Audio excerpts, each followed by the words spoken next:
Hello, rulers. Welcome back to the Tournament Report with yours truly, Paul Reisman. And today we'll be taking a look at the recent New Frontiers GP that came out of Parma, Italy. Spoiler alert, Europeans have always had the ability to sort of hone the game to its sharpest point. And so you're going to be seeing that here today in this breakdown. We do not have a ruler breakdown for you today, or I don't even have a number. But if we do find that information, it's going to be down in the description down below. So make sure that you come back to this video in the future.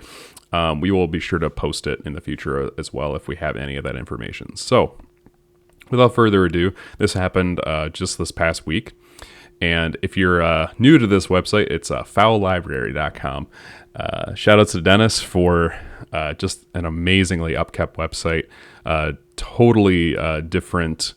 They have a Discord. They have tons of articles, an artwork database. You can have your own profile, which is pretty fun, pretty neat. And at this point, this is probably the most comprehensive website outside of the official website. And that's pretty great. It does not have the database, so along with this and the database and TCG, you should be set if you're new. Just have fun with this whole website. Anyway, I'm digressing. Let's get into the tournament report for today.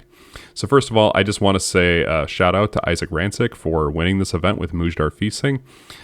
This is pretty much the most honed version of the deck that I've seen.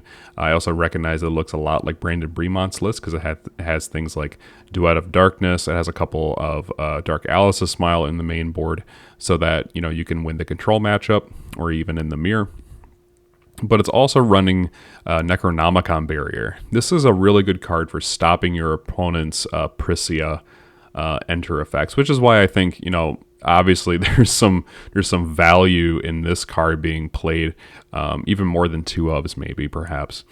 What's also interesting to me is that this is also running the Magna package with two Never End, the Fairy Tale Dragon. This card's super good, gives your stuff Eternal. It's a 15/15 flyer. It comes in, if at the very least you just have this 100/100 flyer on the board, you draw a card, which is already really good.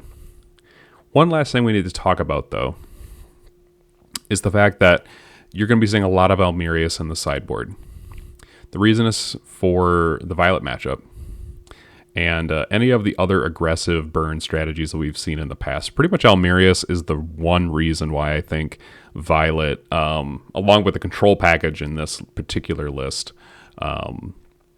this is why we're not going to be seeing any Violet. You heard me say that. There are no Violets in the top 8 here from the Parma tournament.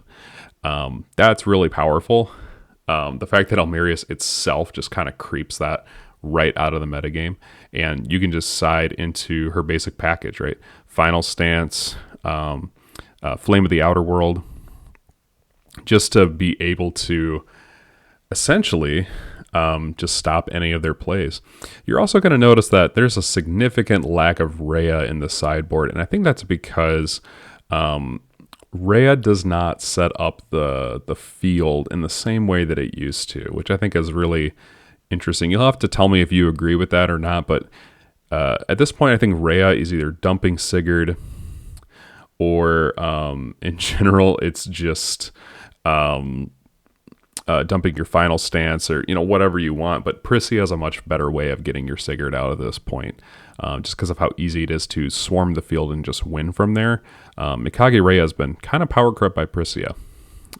So if there's anything better than Rhea, it's going to be something that takes something from the deck and puts it onto the field. That for sure is a much better version of Rhea, in my opinion.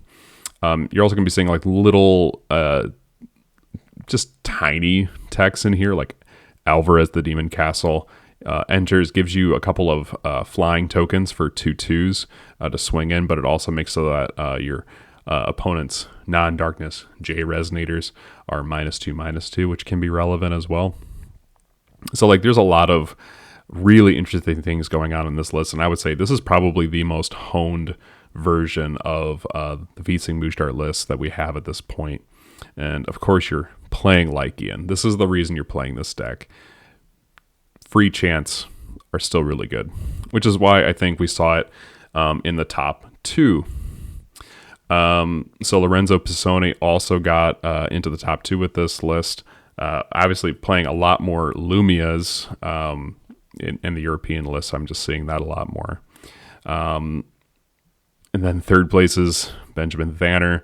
Again, very similar list. Playing a couple of Abdul, which is not bad in this meta game, I don't think. Being able to just stop your opponent's enters in general is pretty powerful, and I'm surprised more people have not played Abdul. Probably because there's just so much one-drop removal. Hassan, sorry. Yeah, okay, so we're starting to see a pattern here. Ivan Panev, once again, we're looking at all of these just Feithsing Moojdart's list getting into the top. 6th place, we had 1 Ragnarok. Now, this is a list that has been significantly side-decked against. As you can see, there are people playing... let's see, Ivan was not playing a ton of it, but a few of the top lists were. If you go all the way back up here to Isaac, you'll recognize that he is playing Showdown with Ragnarok. So Europeans obviously see Ragnarok as a huge, huge threat, and just being able to stop your opponent from removing things from just everything from the game is really, really, really powerful. And I think that's why Ragnarok's ability to just remove the field in response to your opponent flooding the board is so powerful against a Prisia list. But if you can just stop that in game 2, we'll see how Ragnarok likes that. But we're going to go all the way back down to that. This is from Gianluca Clement, 6th place, getting it with Ragnarok. Obviously, these are a lot of one-ofs. I'm just going to pause on this screen and just let you read through all of these and just see all of the different things that he's able to play because he's playing a singleton deck. A lot of really powerful things going on in this. So I would just please pause the video, take a look at this list and just get a sense. Obviously, Roman Stark also topping with a Moojdart Feithsing list. Not a lot of differences here. Playing a lot more Resonators than they are Chants. A couple of additions are missing as well, but they're definitely playing the Lykeion package. And then, of course, 8th place.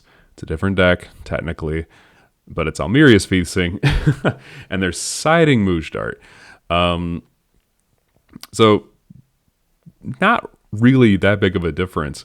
7 of the top 8 lists were playing Lykeion, and they got top cut.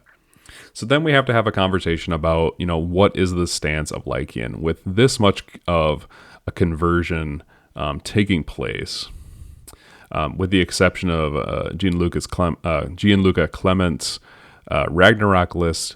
There is so much Lykeion in the top cut.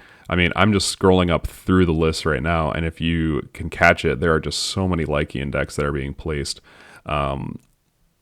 So we probably need to start talking about a ban, right? And at least Europe is having that discussion currently, mostly because Lykeion is one of those cards that's just in the top cut. Now, the question I have for you out there is, do you want to see Lykeion banned? Do you want to see Melfi banned? Do you want to see Prisia banned? Do you want to see all 3, 1 or 2? Just let me know down in the comment section down below. At this point, I do think that Lykeion is the enabler of this. Definitely Lykeion was completely broken by the inclusion of Prisia and Melfi into the meta. This is something that we've had to keep an eye on for quite some time. We thought Violet would be able to push this a lot more, but obviously, again, the inclusion of Almerius in these lists really prevents Violet from getting to where she wants to be, which is to the win, right? So anyway, guys, this is the tournament report. Once again, congratulations to Isaac and all of the top 8 contestants for getting top 8 in the recent Parma, Italy tournament. If you like content like this, don't forget to hit that like button. If you like more content like this in your inbox, hit that subscribe button and ring the bell, because if you do, all that stuff will come to you as a notification, and you'll be getting stuff like this all of the time. The more tournaments we have, the more of these tournament reports I get to do. So anyway, guys, this has been Paul. Catch you later. And until next time, I'll see you again on the Tournament Report.